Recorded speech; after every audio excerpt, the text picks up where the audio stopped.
All right, so today we're diving into something pretty wild. It's called perp maps, Perp maps, yeah. and no, it's not some new like GPS for tracking down your average criminal. Not quite. You're It, right.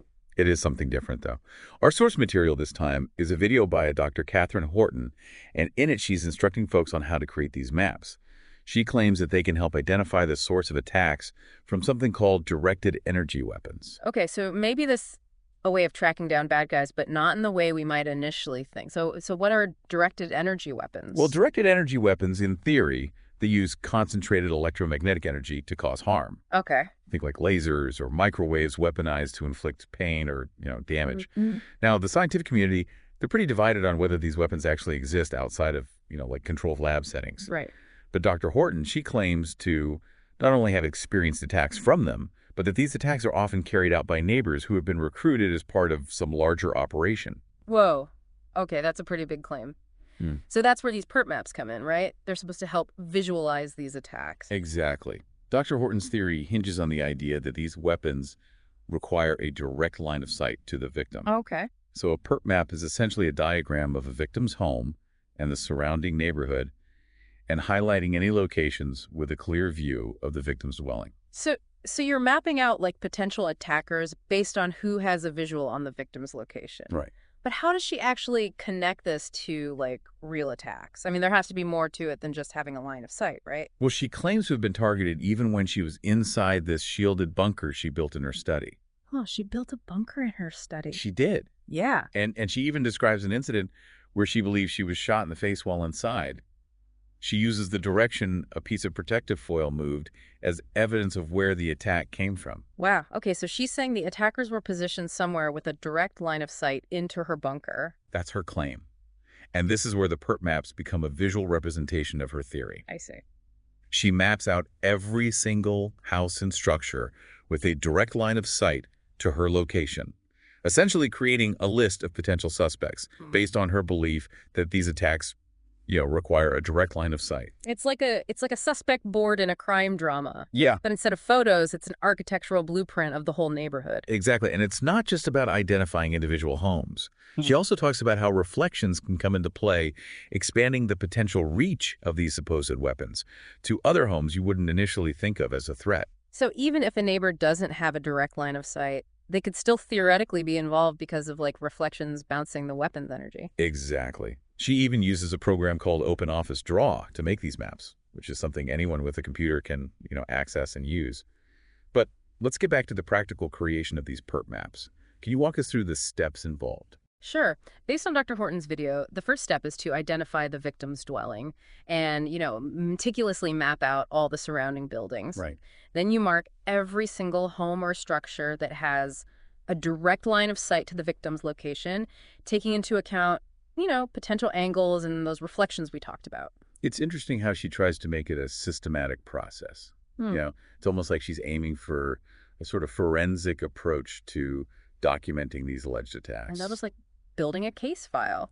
But we can't forget about that black satanic goat statue you mentioned earlier. That definitely throws a wrench into the whole normal neighborhood vibe. Oh, that's right. We can't leave that out. Yeah. Dr. Horton describes a black statue of a goat positioned in a neighbor's yard in a way that she believes is deliberately meant to intimidate her. Wait, so she's saying this statue was placed strategically with a line of sight to her home as some kind of psychological tactic. That's what she believes. And the timing is what she finds particularly unsettling. Apparently, this statue appeared after her first alleged assassination attempt and a court hearing. Then it disappeared for a while, only to reappear again when she started a campaign to inform her neighbors about these supposed energy weapon attacks. Okay, now this is getting really intriguing. A strategically placed goat statue appearing and disappearing at key moments in this whole saga. That's like something straight out of a suspense novel. It certainly adds a dramatic element to the story. It really does. So we've got this intricate web of potential attackers mapped out based on line of sight, and then this bizarre goat statue thrown into the mix. It's almost too much to take in. It definitely pushes the boundaries of what we might consider normal neighborhood dynamics. No kidding. Before we get too lost in the weeds, I think it's important to remember that everything we're discussing is based on Dr. Horton's claims and interpretations of events. Absolutely. We're presenting her perspective, and it's up to each listener to decide what they make of it. Exactly. But even if we approach this with a healthy dose of skepticism, it still raises some fascinating questions about how people perceive threats, the role technology plays in shaping those perceptions, and how even seemingly ordinary objects can take on a whole new meaning in the context of these beliefs. You've hit the nail on the head. It challenges our assumptions about what constitutes evidence, the nature of belief, and how individual interpretations can shape our understanding of the world around us. Okay, I think we've covered a lot of ground here. We've explored the concept of perp maps, delved into Dr. Horton's claims about directed energy weapons and the alleged involvement of neighbors, and even touched upon the curious case of the black satanic goat statue. What are your initial thoughts on all of this? I'm particularly intrigued by the intersection of technology and belief. It's fascinating how Dr. Horton combines her personal experiences with her understanding of technology to create this framework for interpreting events. Me too. It's like she's constructed her own lens through which she views the world, and it's a lens that's shaped by both her personal experiences and her beliefs about the capabilities of technology. Exactly. And it's important to remember that this is just one perspective. There are many other viewpoints out there, and it's up to each individual to weigh the evidence, consider the different interpretations, and ultimately form their own conclusions. Well said. Now let's move on to the next part of our deep dive, where we'll explore some additional examples from Dr. Horton's work and delve deeper into the potential implications of her claims. One thing that really jumps out at me about Dr. Horton's approach is her focus on documentation. Yeah. She really encourages people to record like every single detail of their alleged attacks. The time of day, the perceived direction of the attack, any physical sensations, literally anything they think is important. Like she's creating this super detailed log, almost like a scientific journal of these experiences. Exactly. And while the scientific community might not necessarily accept these accounts as definitive proof, her dedication to documentation really shows her desire to bring a level of objectivity to these claims. It's interesting because it's like she's acknowledging that these experiences can be subjective and hard to prove. Yeah. But by encouraging this level of detail, it's almost as if she's trying to build a case, not just for herself, but for anyone who believes they've been targeted by these weapons. That's a great point. It's like she's trying to establish a framework for other people to follow. Mm. A way to document their experiences that could potentially be presented as evidence. And that ties back to the perp maps, right? If you're already documenting the time and perceived direction of these attacks, that information could then be added to the map, maybe even creating a visual timeline of the alleged attacks and their possible sources. Yeah, it becomes a way to possibly connect the dots to see if there are any patterns or correlations between when the attacks happen and the locations on the map. Now, I know we're approaching all of this from a relatively neutral standpoint, presenting Dr. Horton's claims and exploring the logic behind them. But is there any scientific evidence to support the existence of these directed energy weapons being used the way she describes? That's the big question, isn't it? While directed energy technology definitely exists, its applications are mostly limited to controlled environments like military research labs. There's no widely accepted scientific evidence to suggest that these weapons are being used in the way that Dr. Horton claims. So essentially, we're dealing with this gap between personal belief and scientific validation. Exactly. Dr. Horton firmly believes these attacks are happening, but the scientific community hasn't confirmed that these weapons are being used in this way. Exactly. And this is where the idea of belief versus evidence becomes so important. We have Dr. Horton's personal testimony and her interpretation of events, but we don't have the kind of data that would typically be required to back up these claims within the scientific community. It's almost like we're operating in two separate worlds, the world of personal experience and the world of scientific inquiry. Right. And those two worlds don't always overlap. That's a great way to put it. And it makes you wonder about how we determine what is real or what is true. Do we only rely on scientific proof, or do we also consider individual experiences and interpretations, even if they don't have, traditional forms of validation? It's a tough balance for sure, especially in a world where information, misinformation, and personal beliefs often get all mixed up. Definitely. And figuring this out requires critical thinking. Mm. A willingness to consider different perspectives and an understanding that truth can be a complex and slippery thing. For sure. Now, going back to Dr. Horton's work, one thing that really struck me as bold is her suggestion that people actually share their perp maps with their neighbors. That's a pretty provocative move, For for sure. sure. It shows a lot of confidence in her theory and a desire to raise awareness within her community, even if it means facing skepticism or even ridicule. It seems a little counterintuitive, right? If you think your neighbors are involved in these attacks, Wouldn't sharing this map potentially make things worse? You'd think so, but her reasoning seems to be that many of these neighbors are unknowingly participating. They're being coerced or manipulated into being involved by these shadowy agencies that she believes are behind these attacks. So by sharing these maps, she's not necessarily directly accusing her neighbors, but instead she's trying to inform them, to wake them up to the possibility that they're caught up in something they might not fully grasp. That seems to be her goal. Yeah.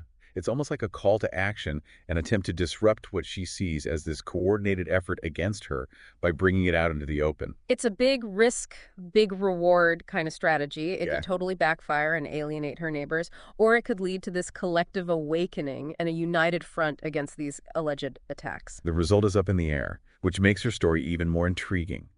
It really shows her conviction and her willingness to challenge the norm to get to what she believes is the truth. It's a story that definitely makes you think outside the box and consider alternative explanations, even if those explanations challenge our current understanding of how things work. Absolutely. And even if we don't totally buy into Dr. Horton's theories, her approach brings up important questions about the nature of evidence, the role of belief in how we see things, and the impact of technology on our lives and relationships. Couldn't have said it better myself. Okay. Okay, before we wrap up this part of our deep dive, I wanted to go back to the legal implications of these PERT maps. Dr. Horton seems to think that they could be valuable in court, but has she actually had any success using them in real legal cases? That's a great question. But unfortunately, the source material doesn't really give any specific examples of PERT maps being used successfully in court. It's important to keep in mind that Dr. Horton's perspective is just that her perspective. It doesn't necessarily reflect legal precedent or accepted legal strategies. So, while she may believe in their legal value, it's not clear if the courts would see them as legitimate evidence or give them any consideration in legal proceedings. Exactly. And it's important to avoid making definitive statements about their legal effectiveness without concrete examples or legal expertise to back them up. Right. We're here to discuss Dr. Horton's claims and the thinking behind them, but we also have to recognize the limits of what we know and avoid saying anything for sure about legal matters that we're not experts on. Absolutely. It's all about keeping a balanced view and recognizing the difference between personal conviction and legal validation. Well said. Okay. I think we've covered a lot in this section. We've gone deeper into Dr. Horton's documentation methods, explored the difference between belief and scientific evidence, discussed what it means to share PERT maps with neighbors, and even touched on the legal uncertainties surrounding their use. It's been a fascinating discussion so far, and I'm interested to see what comes next. Me too. Now let's move on to the final part of our deep dive, where we'll wrap things up with some key takeaways and leave our listeners with a thought-provoking question to consider. All right, so we've really gone deep into this world that Dr. Horton's describing, from these PERT maps to the idea of neighbors being involved, and even that strange goat statue. Yeah, it's definitely a lot to take in. It is, and I'm sure our listeners are probably thinking about all of this right now. For sure. Dr. Horton's story really brings up a lot of questions, not just about technology and how it could be misused, but also about, what we believe and how our own perceptions can shape what we think is real. You're exactly right. It's like a reminder that we all see the world in our own way based on what we've experienced, what we believe, and how we interpret things. And even if we don't always agree with or completely get someone else's point of view, it's important to realize that their experience is valid and to talk about it respectfully, even when those views challenge our own. Couldn't agree more. Now, before we finish up this deep dive, I want to leave our listeners with something to think about, kind of a thought experiment that builds on what Dr. Horton's saying. Let's just for a minute consider that her theory about neighbors being forced to participate in these attacks is actually true. What would that mean for our communities? That's a really interesting question to think about.